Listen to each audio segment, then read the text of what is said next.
आषाढी वारी निमित्त पंढरपुरात येणाऱ्या सर्व भाविक भक्तांसाठी शिवसेनेचे मुख्य नेते तथा राज्याचे उपमुख्यमंत्री एकनाथ शिंदे यांच्या संकल्पनेतून शिवसेनेच्या वतीने विठ्ठल भक्तांची सेवा घडावी या उद्देशाने गत वर्षीप्रमाणे यंदाही महाप्रसादाचे आयोजन पंढरपूर येथील चंद्रभागा बस स्थानक विठ्ठल रुक्मिणी भक्त निवास समोर आरती मंडप मनमाडकर मठ प्रबोधनकार ठाकरे चौक या 3 ठिकाणी करण्यात आला आहे।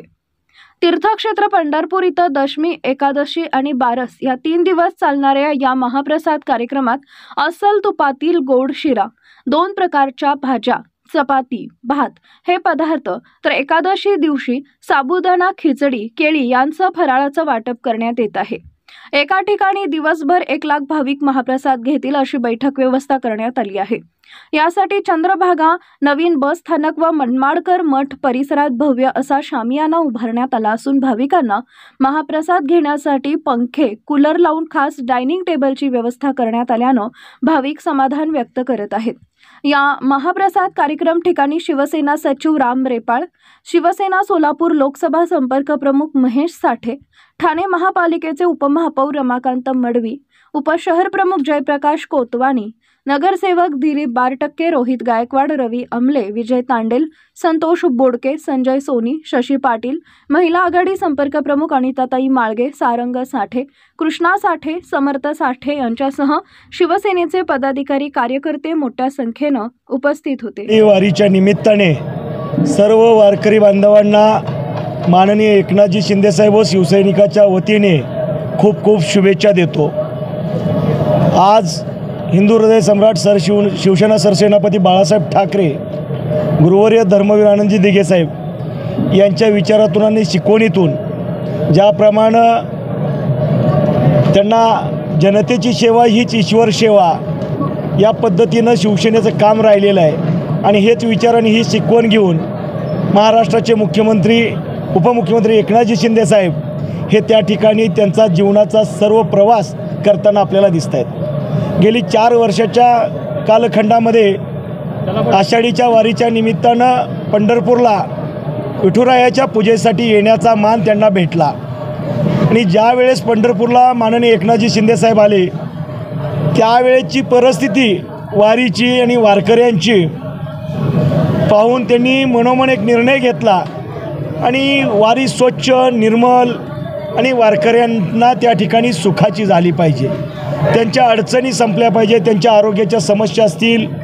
पिण्याच्या पाण्याच्या समस्या असतील, स्नानाच्या समस्या असतील, शौचाच्या समस्या असतील, प्रवासाच्या समस्या असतील, राहण्याच्या समस्या असतील आणि जेवणाच्या खाण्याच्या पिण्याच्या समस्या असतील, ह्या सर्व समस्या त्यांना भेडसावल्या नाही पाहिजे, सुटल्या पाहिजेत। म्हणून त्यांनी प्रत्येकाला त्या ठिकाणी सांगितलं, आपल्या शिवसैनिकाला आमच्यासारख्याला आदेश दिले की जनतेची सेवा हीच ईश्वर सेवा, प्रत्येक वारकऱ्याची तुम्ही सेवा केली पाहिजे आणि डिजिटल बॅनर लावण्यापेक्षा वारकऱ्यांची सेवा केली तर हेच काम मला अभिप्रेत आहे। म्हणून आम्हाला आदेश दिले। आमच्यावरती माझ्या पक्षाचे सचिव माझे गुरुवर्य रामभाई रेपाळे साहेब, आज रमाकांतजी मडवी साहेब, उपमहापौर ठाणा कोटवानी साहेब, आमचे नगरसेवक साहेब आणि सर्वच गायकवाड साहेब आणि सर्व मंडळी गेली 4 वर्ष झालं आम्ही 3 ठिकाणी महाप्रसादाची सेवा देतो आहे। आज मनमाडकर महाराज मठामध्ये दररोजचा जवळपास 1 लाख ते 80,000 लोकांचा आम्ही महाप्रसाद देतो आहे। चंद्रभागा स्टँड जिथे सर्वसामान्य वारकरी एसटीतनं येतो, अर्ध्या तिकिटाची सोय सरकारनं केली आहे, त्या अर्ध्या तिकिटाचा लाभ घेऊन येतो। जास्तीत जास्त इथं येणाऱ्या वारकऱ्याला जास्त गरज आहे म्हणून इथं देखील आम्ही दररोजचं 1 लाख लोकांच्या महाप्रसादाचं नियोजन केलेलं आहे। कराड नाक्यावर देखील आम्ही महाप्रसादाचं नियोजन केलं आहे। असं दररोज कमीत कमी 2.5 ते 3 लाख वारकरी बांधव ह्या महाप्रसादाचा लाभ घेत आहेत आणि हा महाप्रसाद पूर्णपणे एकनाथजी शिंदे साहेब यांच्या वतीनं दिला जातो। आयोजक म्हणून आम्ही रामभाई रेपाळे साहेब असतील, कोटवानी साहेब असतील, मडवी साहेब असतील, गायकवाड साहेब असतील आणि सर्वच साहेबांची टीम आणि आम्ही सतले स्थानिकचे सर्व सैनिक मिळून वारकऱ्यांची सेवा करण्याचं काम नेत्यांना आपल्याला जे सांगितलं आहे ते काम आपण बजावलं पाहिजे आणि वारकऱ्यांची सेवा केली गेली पाहिजे। म्हणून आज आम्ही वारकऱ्याचं काम करतो आहे। आंबेडकर साहेब आरोग्याचं काम करत आहेत। सरनाईक साहेबांनी एसटीची वारकऱ्यांसाठीची सेवा केलेली आहे। परवाच शिंदे साहेबांनी पाहणी केली, शौचाची देखील पाहणी केली पत्राशेडची लाईनमधली बारीची व्यवस्था कशा ते पाणी केली आणि स्वतः मुखदर्शन केलं, VIP दर्शन घेतलं नाही, चालत गेले. वारकरी हाच VIP हे तत्त्व त्यांनी पंढरीमध्ये अवलंबलं आणि पांडुरंगाचं दर्शन घेण्यासाठी कुठेही रांग बंद होता कामा नये.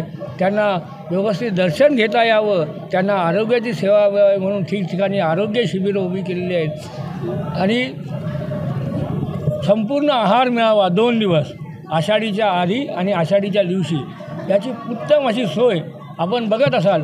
चांगल्या दर्जाचं जेवण आणि ते पण पूर्ण आहार आणि आषाढीच्या दिवशी खिचडी असेल, केळी असेल असे 3 ठिकाणी आणि बसून आपण बघत असाल असं रस्त्यावर वाटणारे वेगळे असतात, पंखे लावून लाईट मस्तपैकी ड्रोन बिन असं शांतपणे वारकरी तृप्त होऊन जाईल याची काळजी घेण्याचं आम्हाला त्यांनी आदेश दिलेले आहे, सूचना दिलेल्या आहेत. त्याप्रमाणे आम्ही 5 दिवसापासून याचं नियोजन करतो आणि आपण बघत असाल आता ह्यावेळेस ते मुख्यमंत्री नाही आहेत, पण पद असो पद नसो, पदं येतात, पदं जातात, पदं पुन्हा येतात, परंतु आपलं नाव राहिलं पाहिजे हे गुरुवर्य धर्मवीर आनंदगी साहेबांनी आम्हाला शिकवलेलं आहे.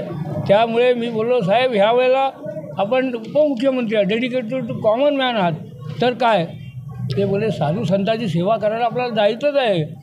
आपल्याला जर त्या आषाढीच्या दिवशी पूजा नसेल करायची म्हणून काय झालं, मग आपल्याला या तमाम वारकऱ्यामध्ये पांडुरंग बघायचं आहे, त्यांना तृप्त झालेलं बघायचं आणि त्या भावनेतून आम्ही इथे आलो आहे आणि आमची संपूर्ण टीम बघा अहोरात्र काम करते आणि जे त्यांना अपेक्षित आहे ते काम आपल्याला करायचं आहे.